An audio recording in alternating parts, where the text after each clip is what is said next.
Shalom, sangat bersukacita kalau kita bisa berkumpul dan bertemu kembali di dalam kerinduan untuk belajar tentang firman Allah, supaya kita semakin hari semakin mengenal Tuhan kita, memiliki karakter seperti Kristus, dan semua janji-janji yang Tuhan berikan kepada kita digenapi di dalam program Bible Study online CK7 yang sangat memberkati kita ini. Baik saudara, hari ini kita akan melanjutkan pembelajaran kita dari kitab Yosua pasal yang ke-19. Ingat, kemarin kita belajar undian pertama itu dilakukan oleh Yosua dan ditetapkan oleh Tuhan suku Benyamin, suku terkecil yang mendapatkan. Nah, selanjutnya suku-suku mana saja yang mendapatkan undian berikutnya ketika mereka mendapatkan tanah perjanjian itu. Sebelum kita baca, kita belajar, kita renungkan baik-baik, mari kita minta Tuhan lewat Roh Kudus memampukan kita mengerti akan kehendak Allah. Kita sembah Dia, saudara. Kita agungkan namanya.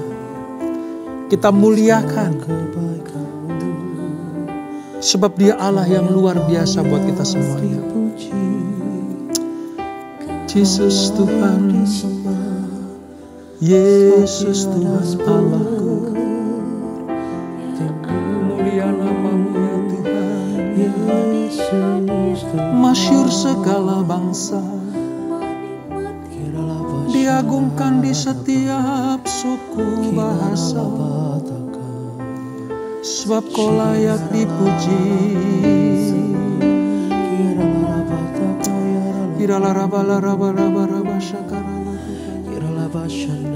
Kami rindu Engkau selalu. Kami rindu Engkau ya Allah.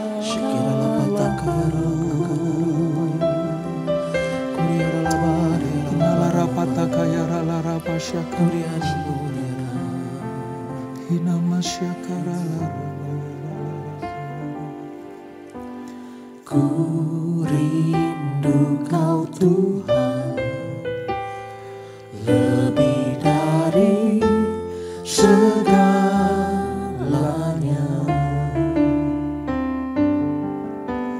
Ku cinta Kau Yesus, Kaulah dambaan hatiku. Ku rindu Kau Tuhan, lebih dari segalanya.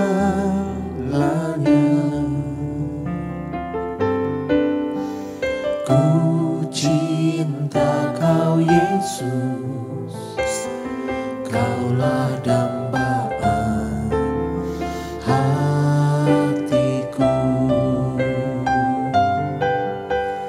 Ku sembah Kau, ku puji Kau, selamanya tinggal di hadirat-Mu, yang ku mau menyenangkan-Mu.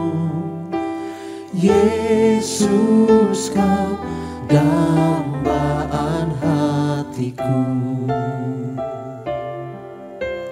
Ku rindu Kau Tuhan, lebih dari segalanya.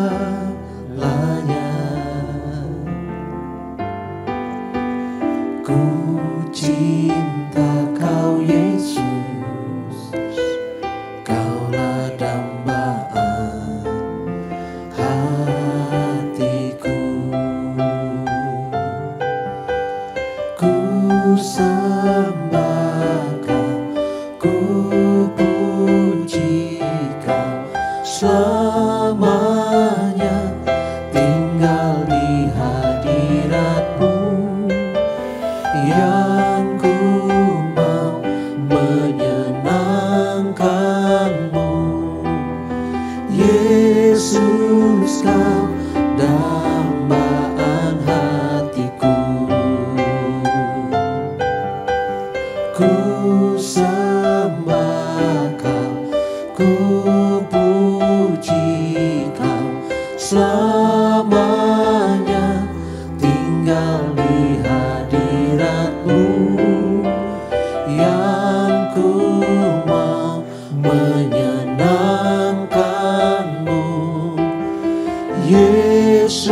Yesus kau dambaan hatiku.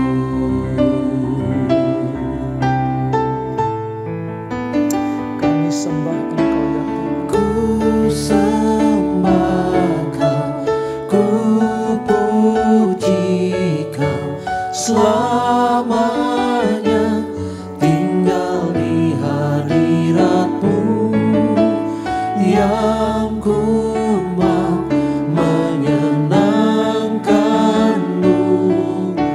Yesus kau dambaan hatiku.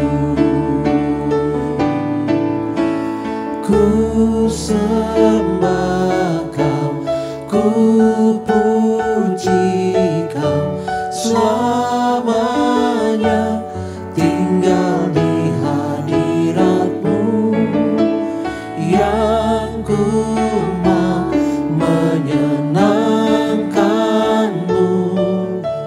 Yesus kau dambaan hatiku. Yesus kau dambaan hatiku. Yesus kau dambaan hatiku. Haleluya Yesus, hati kami Tuhan, Kami memuji Engkau. Yesus, Kami menyembah-Mu. kasih-Mu tak Ya Raja, berkesudahan, kasih-Mu ya kekal Tuhan Allah, selamanya. penguasa tunggal dalam hidup kami. Syukur bagi-Mu, sebab Engkau baik, teramat baik. Kiralah rapa syangkala rapa takaya.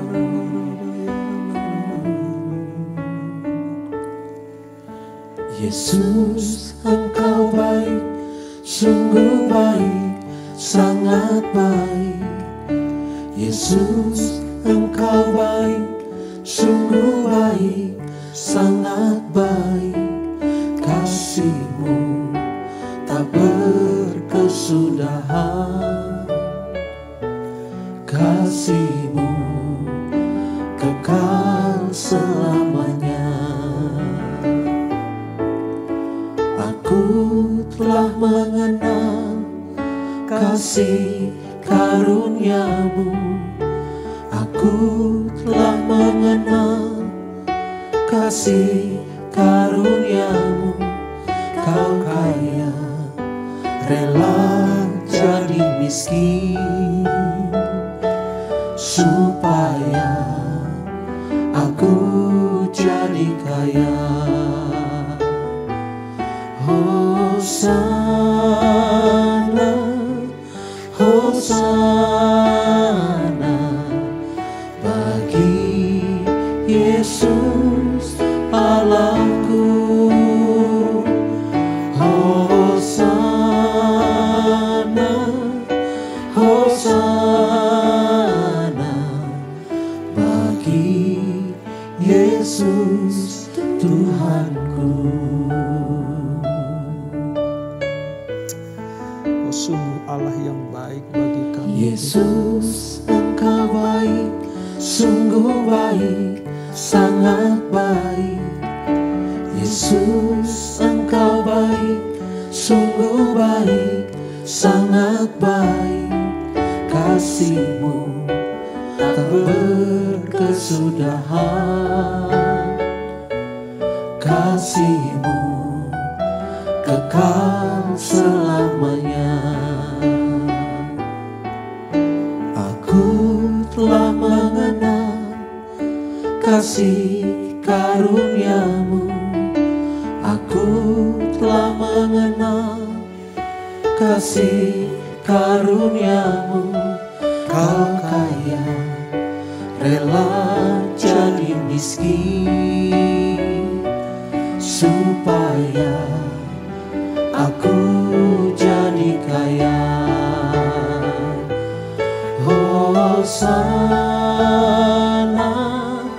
Hosana bagi Yesus Allahku. Hosana, Hosana bagi Yesus Tuhanku. Hosana, Hosana bagi Yesus Allahku. Hosana, Hosana bagi Yesus Tuhanku. Bagi Yesus Tuhanku. Bagi Yesus Tuhanku. Amin. Engkau sungguh baik, Engkau sangat baik. Engkau yang kaya rela jadi miskin, supaya kami mendapatkan bagian di dalam kekayaan kasih karunia-Mu itu. Terima kasih Bapa, terima kasih Tuhan Yesus. Kami selalu akan mengakui bahwa Engkau satu-satunya Allah yang baik buat kami. Tidak ada yang lain. Tidak ada yang menandingi Engkau. Bahkan tidak ada yang sejajar dengan Engkau. Terima kasih Bapa, terima kasih. Kami akan melanjutkan pembelajaran kami. Urapi kami Tuhan. Jamah kami. Kami membuka hati kami. Supaya menjadi ladang yang subur bagi benih firman Allah. Dan firman itu menjadi benih, akan tumbuh subur dan berbuah lebat. Sebab jatuh di tanah yang subur. Urapi kami Tuhan. Di dalam nama Yesus. Mari yang siap belajar firman Tuhan. Sama-sama kita katakan, amin. Baik saudara, kita akan membuka di dalam Yosua pasal yang ke-19. Di mana beberapa suku mendapatkan milik pusaka. Seperti yang dijanjikan Tuhan. Nah, suku mana saja? Kita akan pelajari beberapa suku saudara. Dan kita akan mendapatkan manfaat di dalam pembelajaran ini. Kita akan baca, tidak akan semua kita baca saudara. Karena nanti isinya itu hanya batas-batas saja ya. Namun hal yang penting ingin saya sampaikan. Dalam Yosua pasal 19 ayat 1 terlebih dahulu. Yosua 19 ayat 1. Milik pusaka suku Simeon. Undian yang kedua, ya, undian yang kedua pun keluarlah bagi suku Simeon. Untuk suku Bani Simeon, menurut kaum-kaum mereka, milik pusaka mereka ada di tengah-tengah milik pusaka Bani Yehuda. Nah, ini ketetapannya. Undian kedua jatuh ke suku Simeon. Lalu yang ketiga, ayat 10. Yosua 19 ayat 10. Milik pusaka suku Zebulon. Undian yang ketiga pun keluarlah bagian Bani Zebulon. Menurut kaum-kaum mereka.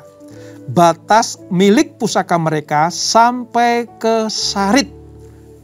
Mulai dari itu, ayat 11 sampai 16 itu batas-batasnya suku Zebulon. Lalu suku mana lagi saudara? Ayat 17. Yosua 19 ayat 17. Milik pusaka suku Isakar. Bagi suku Isakar keluarlah undian yang keempat. Yakni bagi Bani Isakar menurut kaum-kaum mereka. Ini bagian Isakar. Lalu berikutnya milik pusaka suku Asher. Yang kelima ini, undian yang kelima, ayat 24 itu. Undian yang kelima pun keluarlah bagi suku Bani Asher menurut kaum-kaum mereka. Selanjutnya batas-batasnya. Lalu yang keenam, milik pusaka suku Naftali. Ayat 32. Bagi Bani Naftali keluarlah undian yang keenam, yakni bagi Bani Naftali menurut kaum mereka. Selanjutnya batas-batas wilayahnya. Lalu yang ketujuh, milik pusaka suku Dan. Ayat 40. Bagi suku Bani Dan menurut kaum mereka keluarlah undian yang ketujuh. Jadi lihat, kemarin di pasal yang ke-18 kita belajar bagaimana ada 7 suku yang belum dapat. Yosua menggerakkan suku-suku yang lain supaya mereka tidak tinggal di zona nyaman. Untuk apa? Untuk merebut wilayah bagi 7 suku berikutnya yang kita baca pengantarnya tadi. Ada suku Simeon, ada suku Zebulon, ada Isyakar, ada suku Asyer, ada suku Naftali, dan ada suku Dan. Lalu nanti ditutup bagian milik pusaka Yosua itu seperti apa. Nah saudara, dengan memberikan di sebelah selatan wilayah suku Yehuda kepada suku Simeon, yang pertama suku Simeon, Allah mulai menggenapi semua janji yang diberikan mulai sejak zaman Abraham, diteruskan kepada Ishak, sampai kepada Yakub atau Israel, lalu dibagikan kepada anak-anak Israel, keturunan Israel, 12 suku itu. Allah menggenapinya. Kepada suku Simeon, saudara, Allah mulai memberikan dan menggenapi sebenarnya atas apa yang pernah diucapkan Yakub kepada Simeon. Saudara, bagian dari suku Simeon itu sebenarnya tidaklah sebesar dari wilayah-wilayah yang lain. Kenapa? Karena suku Simeon ini pernah dikutuk oleh bapaknya, saudara. Dikutuk oleh bapaknya. Siapa itu? Yakub. Kenapa dikutuk? Karena Simeon itu suku sebenarnya yang keras. Ketika peristiwa di Sikem, saudara ingat ya, Kejadian 49. Bagaimana Israel membantai orang Sikem karena salah satu saudaranya yang paling satu-satunya yang berbeda, yaitu Dina, yang wanita itu diperkosa oleh Sikem. Lalu terjadi pembantaian di Sikem. Maka nama baik Yakub di tengah orang Sikem itu menjadi tercemar karena perbuatan salah satunya Simeon. Makanya suku Simeon itu dipisahkan dari rekan-rekan sebarisan mereka antara suku Ruben dan suku Gad. Sebenarnya Simeon itu mula-mula sebuah suku penting dan kuat. Tapi dalam berkat Yakub, namanya tidak sampai disebut lagi, saudara. Bahkan, berkat Musa di dalam Ulangan 33 tidak disebutkan lagi. Kenapa? Karena karakternya si pembantai itu. Tetapi oleh anugerah Allah, Simeon mendapatkan milik pusakanya yang tertera di dalam Yosua pasal 19 ayat 1 sampai dengan ayat yang ke-9 itu. Allah memberikannya. Allah menggenapinya. Nanti pada akhirnya, pada perjalanan waktu, saudara, suku Simeon ini melebur ke dalam suku Yehuda. Karena nanti tidak ditemukan lagi wilayah khusus bagi Simeon. Menurut 1 Tawarikh nanti ya, kitab Tawarikh, 1 Tawarikh pasal yang keempat nanti. Peleburan suku Simeon ke dalam suku Yehuda terjadi pada masa pemerintahan Daud. Simeon melebur ke Yehuda pada masa pemerintahan Raja Daud. Nanti akan kita temukan di dalam 1 Tawarikh pasal yang keempat kalau kita belajar sampai di sana, saudara. Ini suku Simeon. Mari kita beranjak ke suku Zebulon. Sebuah wilayah yang terjepit di Galilea bagian bawah yang mencakup wilayah Nazaret pada perjanjian baru sekarang ini. Jadi wilayah Nazaret ini sekarang ya, itu bagian dari suku Zebulon. Kalau saudara ke Israel ya, Holy Land atau Promised Land, kita menginjak tanah perjanjian ya. secara kasat mata begitu ya saudara. Secara kita bisa melihat dengan mata jasmani kita. Kalau saudara nanti sampai ke wilayah Nazaret, disitulah sebenarnya wilayah suku Zebulon. Zebulon dan Isakar itu sebenarnya anak-anak keturunan Lea. Ya.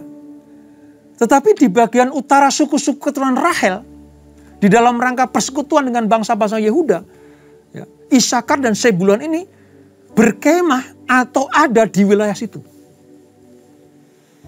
Menyatakan bahwa apa saudara? Sekalipun dia keluar dari Lea, tetapi mereka tetap menyatu dengan keturunan Rahel. Itu. Ingat ya. Dari Yakub keluar dari Israel, ya. Selain dia punya istri Lea, juga istri Rahel, nanti juga budak-budaknya melahirkan 12 suku itu. Nah, bagian Zebulon itu menyatu, berdampingan dengan anak-anak Rahel. Dari sini kita bisa melihat saudara, bagaimana Allah tetap menginginkan sebuah kesatuan dalam 12 suku sekalipun dilahirkan dari ibu yang berbeda. Dilahirkan dari rahim yang berbeda. Tapi karena sudah menjadi umat perjanjian, mereka tetap harus hidup rukun di tanah perjanjian itu. Itu wilayah suku Zebulon. Nah, nanti pada perkembangan zamannya saudara, ikatan-ikatan ini tertahan selama berabad-abad. Sampai nanti suatu saat Maria dan Yusuf, mama jasmani dari Yesus Kristus ketika lahir ke dunia, keduanya berasal dari suku Yehuda, tinggal menetap di wilayah Zebulon. Kemudian terkenal dengan sebutan kota suku Zebulon, Bethlehem. Lihat ayat 15. Ayat 15 saudara. Perhatikan pasal 19 ayat 15. Ini. Lagi Katat, Nahalal, ya, Simron, Yidala, dan Bethlehem. 12 kota dengan desa-desanya. Saudara bisa lihat. Rencana karya keselamatan Allah bukan hanya melibatkan satu suku saja, tapi suku-suku yang lain. Bahkan sekalipun Yesus lahir nanti sebutannya singa dari Yehuda, tetapi dia juga ada di wilayah Bethlehem, lahir di wilayah Bethlehem. Melayani wilayah mana? Nazaret, yang notabene itu wilayah daerah Zebulon. Kita ngerti sekarang ya, Allah memakai siapa saja untuk menggenapi rencananya. Berikutnya, suku Isakar. Wilayahnya dari mana saudara? Membentang dari Gunung Tabor di sebelah barat hingga ujung selatan Danau Galilea. Dari Gunung Tabor, ya, itu di bawah wilayah barat sampai ke selatan di lembah Yisrael namanya, wilayah Danau Galilea. Di situ ada tempat-tempat penting yang mengukir sejarah. Contoh misalnya, Yisrael itu terdapat istana Ahab, ya, yang di dekatnya nanti ada kebun anggur Nabot. Lembah Yisrael itu nanti terkenal dengan apa? Peristiwa, ya, Harmagedon, tempat peperangan terakhir pada masa-masa akhir zaman ini. Lembah Yisrael itu. Saudara kalau ke Israel ya, kalau saudara naik ke gunung tempat Elia membantai 450 Nabi Baal itu, saudara akan bisa melihat lembah Harmagedon. Itu juga bersinambungan dengan lembah Yisrael. Itu wilayah Isakar. Di situ juga ada kota Sunem, di mana perempuan Sunem ini memberi makan Elisa. Lalu ada lagi sungai Kishon, tempat Sisera pada zaman Deborah dan Barak. Sisera musuh besarnya dibunuh di sungai Kishon itu. Lalu di wilayah Isakar, bagian pegunungan Gilboa, di mana Saul dan Yonatan ya terbunuh di situ. Bahkan Saul pernah memanggil arwah di wilayah situ. Lalu yang terakhir yang terkenal adalah lembah Megido tadi. Ya, di mana Yosia terbunuh oleh Hadad Rimon. Nanti digambarkan secara jelas dan pungkasan ketika perang besar terjadi. Lembah Megido atau Harmagedon itu menjadi pembantaian bagi musuh-musuh Allah. Tempatnya di mana? Wilayah suku Isakar. Nah, kalau kita nggak pelajari, kita nggak tahu kan, saudara. Tapi puji Tuhan, ada media Bible Study ini kita jadi mengerti. Berikutnya, wilayah Asher. Dari Gunung Karmel di utara sampai dengan wilayah Tirus dan Sidon. Itu mau perbatasan kalau sekarang, zaman sekarang itu Libanon, saudara. Dari Gunung Karmel sampai wilayah perbatasan Libanon atau Tirus dan Sidon. Di dekat suku ini ada kota-kota pelabuhan. Wilayah Tirus dan Sidon termasyur. Ya, kita bisa membaca bagaimana kota itu diberkati Tuhan. Itu wilayah pantai, saudara. Ya, nanti ada taman yang sangat indah di Israel namanya Taman Bahai. Kita bisa melihat itu. Bagaimana Tirus dan Sidon. Itu wilayah Asher. Berikutnya, suku Naftali. Ya, dari ayat 32 sampai 39. Naftali itu wilayahnya dari Galilea atas sampai ke bawah bagian timur. Terletak sebelah utara paling ujung dari semua suku. Berbatasan langsung dengan Gunung Libanus namanya. Letaknya paling ujung dari gunung sebelah utara. Di daerah inilah dekat mata air Merom namanya. Yosua pernah berperang dan menghadapi Raja Yabin habis-habisan di pasal 11. Lalu dalam milik pusaka suku ini ada kota namanya Kapernaum dan Betsaida. Di sebelah utaranya ada Danau Tiberias, di mana Kristus banyak sekali membuat mujizat di situ. Itu wilayah Naftali. Wow, luar biasa, saudara. Semua suku selain mendapatkan tanah milik pusaka, di tempat itu banyak sekali peristiwa sejarah yang harus kita ketahui. Bahwa Allah belum selesai dengan suku Israel sekalipun mereka sudah mendapatkan tanah milik pusaka itu. Lalu berikutnya suku Dan, ya, suku yang ketujuh yang mendapatkan ini. Saudara tahu, suku Dan ini sebenarnya suku yang paling keras, paling diandalkan dari suku-suku yang lain untuk peperangan melawan pasukan-pasukan musuh Israel. Dia ditempatkan di wilayah yang sangat rawan terhadap musuh Israel. Tujuannya untuk memperkuat kesatuan Israel. Allah memisahkan suku Dan dari suku saudaranya, yaitu suku Naftali.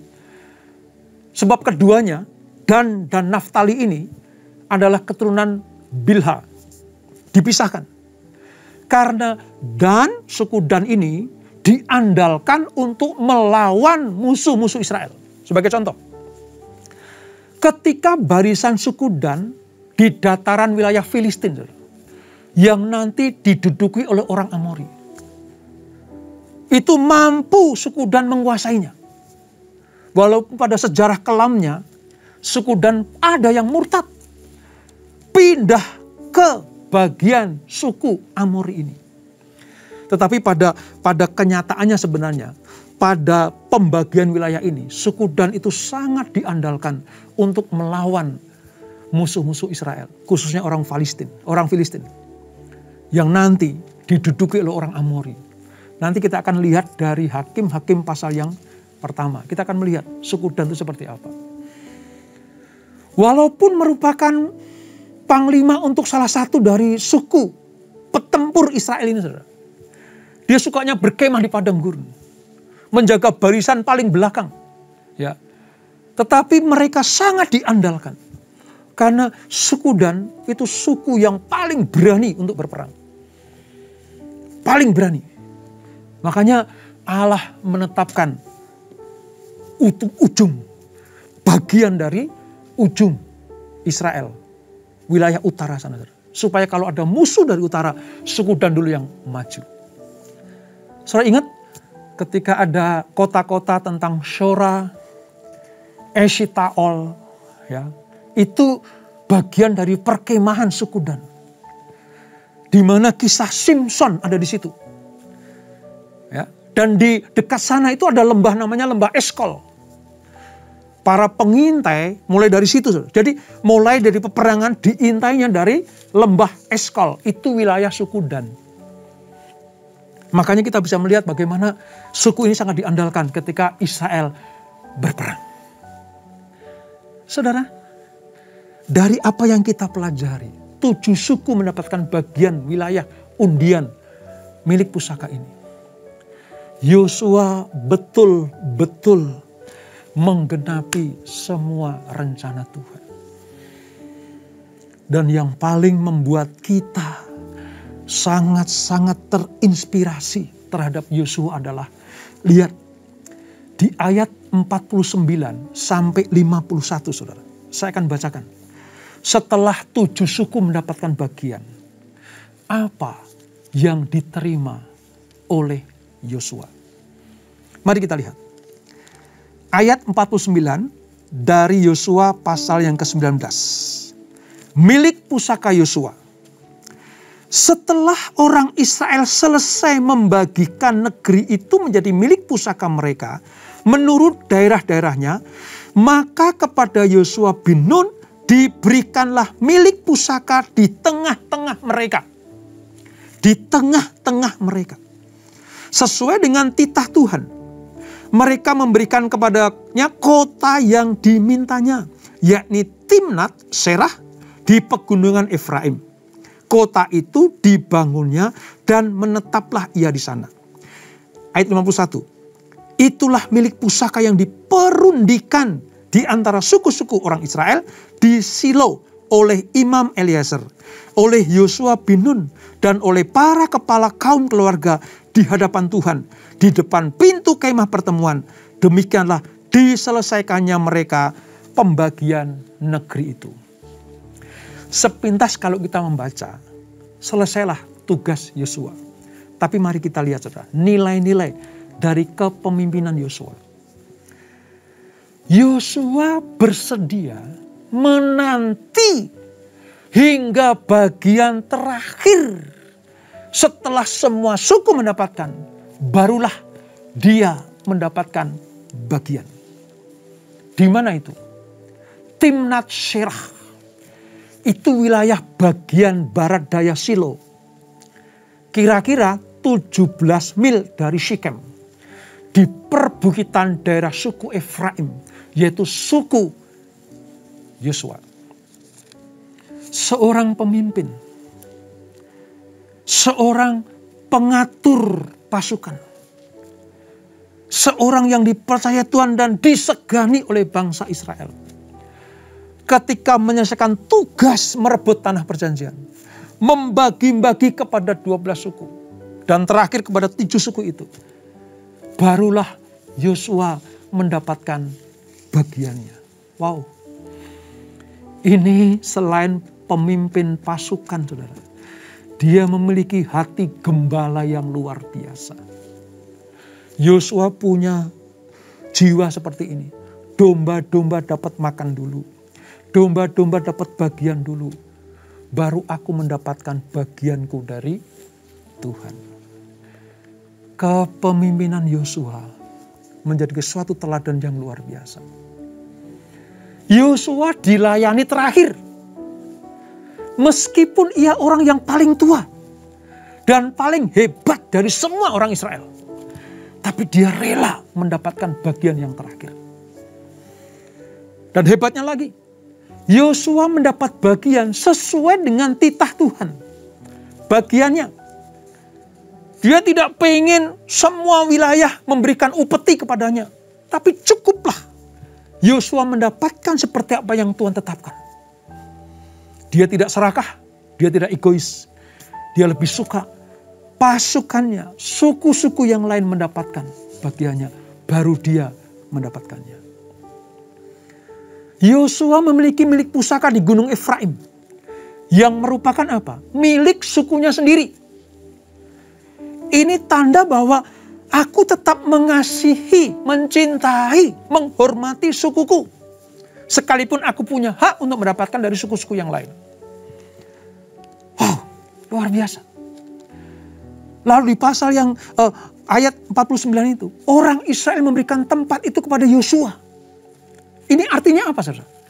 Menunjukkan kerendahan hatinya bahwa ia tidak mau mengambilnya tanpa restu, tanpa persetujuan dari orang Israel. Sekalipun dia terbesar daripada siapa saja, namun dia merasa terkecil daripada semua kumpulan domba-domba yang digembalakannya. Saudara lihat karakter seperti ini yang Tuhan cari. Anak-anak Tuhan yang tidak mementingkan diri sendiri. Para pemimpin, para gembala yang tidak mementingkan diri sendiri. Tapi memperhatikan domba-domba gembalaannya. Dan kita belajar dari dua manusia unggul itu. Kaleb dan Yosua. Kaleb minta bagian karena memang sudah dijanjikan Tuhan. Yosua mendapatkan seperti apa yang Tuhan janjikan. Dan atas persetujuan orang-orang Israel. Dia punya hak, punya alasan untuk mendapatkan berkat-berkat yang lebih. Tapi Yosua cukup tinggal bersama-sama dengan sukunya yang luar biasa itu. Dari sini kita bisa belajar, saudara. Mari miliki karakter seperti Yosua dan Kaleb. Taat, setia, jiwa yang tangguh, iman yang kuat. Ya. Tidak mementingkan diri sendiri, tapi mementingkan rencana Allah dan kerajaannya. Maka namanya dipermuliakan Tuhan. Sampai sekarang, dua nama ini, Yosua dan Kaleb, diwartakan kemana-mana, diviralkan kemana-mana. Karena Tuhan mau anak-anaknya memiliki karakter seperti ini. Dan inilah Yosua pasal 19. Kita tundukkan kepala. Bapak, terima kasih. Kami sudah belajar bagaimana 7 suku sudah mendapatkan bagian milik pusakanya. Dan kami percaya ketika mereka mendapatkan bagian milik pusaka itu, tanah perjanjian itu, semuanya atas keputusan Tuhan lewat undian yang dilakukan oleh Imam Eliasar bersama dengan Yosua bin Nun. Kami juga belajar bagaimana kepemimpinan jiwa besar dari Yosua. Setelah selesai melakukan tugasnya, membagi-bagi wilayah yang sudah ditetapkan Tuhan. Setelah semuanya mendapatkan, Yosua baru mendapatkan tipe pemimpin yang memperhatikan anak buahnya. Tipe gembala yang memperhatikan domba-dombanya. Kami belajar dari dua sosok manusia unggul ini ya Tuhan. Kaleb dan Yosua memiliki jiwa yang lain. Berbeda dengan orang-orang Israel lainnya. Tidak mementingkan dirinya sendiri. Tetapi dia mementingkan kerajaan Allah. Dengan demikian nama kedua orang ini dimasyurkan kemana-mana. Diceritakan di mana-mana. Bahkan sampai dengan generasi kami ini dikotbahkan di mana-mana. Allah mencari manusia-manusia seperti ini. Dan biarlah Tuhan menemukan dalam diri kami ya Tuhan. Terima kasih untuk pembelajaran yang indah ini. Jadikan kami rendah hati. Mau dibentuk oleh Tuhan. Dan seturut dengan rencana Allah. Maka kami akan mendapatkan bagian yang Tuhan sudah berikan. Berkati anak-anakmu. Berkati kamu yang belajar. Kami yang belajar Bible study ini. Kami akan semakin memiliki karakter Kristus. Karakter gembala itu. Dan memiliki jiwa seperti Kaleb dan Yosua. Yang diizinkan Tuhan masuk ke tanah perjanjian. Berkati keluarga demi keluarga. Berkati pekerjaan kami, usaha kami, bisnis kami. Berkati pelayanan kami. Dan sebelum kami berpisah, kami siapkan hati kami terima berkat yang daripadamu. Kekasih Kristus arahkan hatimu kepada Tuhan. Terimalah berkat kasih anugerah dari Allah Bapa yang berlimpah-limpah di dalam anaknya yang tunggal Tuhan Yesus Kristus. Dan persekutuan yang manis dalam Roh Kudus menyertai kita semuanya. Mulai saat ini sampai Maranatha. Tuhan Yesus datang untuk yang kedua kali menjemput kita semuanya. Bertemu di awan-awan yang permai. Menikmati kemuliaan kekal sampai selama-lamanya. Yang diberkati. Sama-sama kita katakan amin. Amin. Tuhan Yesus memberkati.